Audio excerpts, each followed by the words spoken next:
চোখ রাখবো দেশ বিদেশের ক্রীড়াঙ্গনের কিছু সংক্ষিপ্ত সংবাদ। আইসিসির সর্বশেষ হালনাগাদকৃত র্যাঙ্কিংয়ে বাংলাদেশের সাকিব আল হাসান ধরে রেখেছেন অলরাউন্ডারের শীর্ষস্থান।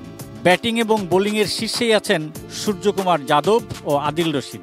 ব্যাটিং র্যাঙ্কিংয়ের দ্বিতীয় স্থানে আছেন ইংল্যান্ডের ফিল সল্ট। তবে 5 থেকে 4-এ উঠে সূর্যকুমারের সঙ্গে ব্যবধান কমিয়েছেন পাকিস্তানের সাদা বলে নেতৃত্ব ফিরে পাওয়া বাবর। আইপিএল মন্ত্রমুগ্ধ করে রেখেছে ক্রিকেটের পৃথিবীকে। এর মধ্যেই 1 মাস দূরে দাঁড়িয়ে থাকা টি-20 বিশ্বকাপ নিয়েও আলোচনা চলছে। দিন কয়েক আগে ভারতের যুবরাজ সিং বেছে নিয়েছেন তার 4 সেমিফাইনালিস্ট। এবার মাইকেল ভন প্রকাশ করলেন তার 4 ফেভারিট: ইংল্যান্ড, অস্ট্রেলিয়া, দক্ষিণ আফ্রিকা ও স্বাগতিক ওয়েস্ট ইন্ডিজ। আইপিএলের পীঠস্থান ভারতকে না রাখায় সামাজিক যোগাযোগ মাধ্যমে ট্রোলের শিকার ইংল্যান্ডের সাবেক অধিনায়ক।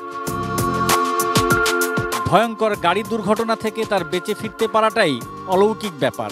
সেই ঋষভ পন্থ 15 মাস পর আইপিএল দিয়ে ক্রিকেটে ফিরেছেন রাজকীয়ভাবে। দিল্লি ক্যাপিটালসের হয়ে দুর্দান্ত ব্যাটিং কিপিং তাকে জায়গা করে দিয়েছে টি-20 বিশ্বকাপের ভারতীয় দলে। ইনজুরির পুনর্বাসন প্রক্রিয়ায় ওজন বেড়ে গিয়েছিল। ফিটনেস ফিরে পেতে তাকে 16 কেজি ওজন কমাতে হয়েছে। এজন্য কম ত্যাগ স্বীকার করতে হয়নি। পছন্দের খাবার ফ্রাইড চিকেন, রসমালাই ও বিরিয়ানির স্বাদ ভুলতে হয়েছে।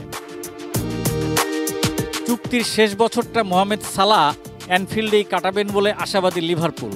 ব্রিটিশ গণমাধ্যমের খবর, মিশরীয় স্ট্রাইকার এখনও লিভারপুল ছাড়ার কোনো ইঙ্গিত দেননি। লিভারপুলও তাকে ছাড়তে চায় না।